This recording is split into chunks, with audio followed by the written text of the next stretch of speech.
Chile began with the Rastafari community.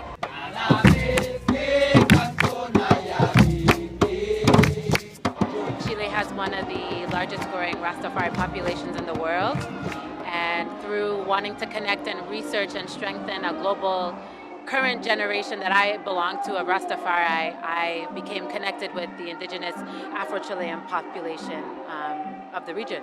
I'm a part of a global Rastafari community, and a couple years ago I presented at one of our international gatherings in Jamaica, and Chile kept entering the conversation. But one of the things is that they have a presence online where they actually document their presence in Chile. And so I had gone through a lot of the footage, and I had been even more interested to try to get to Chile, because I was like, this is exactly like Jamaica, and I need to know why this is the case. My interest in the Afro-Latino Festival actually comes right back to Garvey.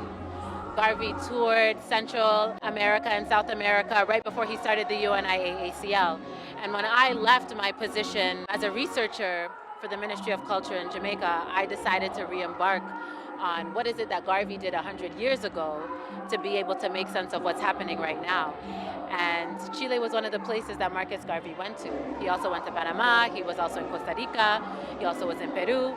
And so for me, one of the things that I wanted to re-explore right now is understanding the place of the Afro-Latino world in our contemporary Pan-African struggle. And so I wanted to come and do that work myself by trying to find where Afro-Latino people are convening, at least in a diasporic context. And so that's what brings me here, is to actually continue the ancestral work of Garvey and many others so that we can continue forward on this mission.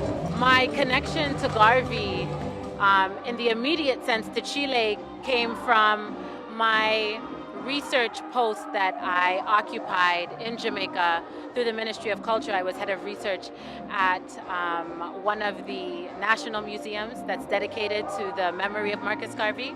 And so my work there is to actually study Garveyism and study the impacts of Garveyism throughout the world. I didn't want to stay and do that work within the confines of the current Jamaican institution and infrastructure of government, so I left to do that independently, which is what Garvey did. So following Garvey's footsteps to do Garvey's work.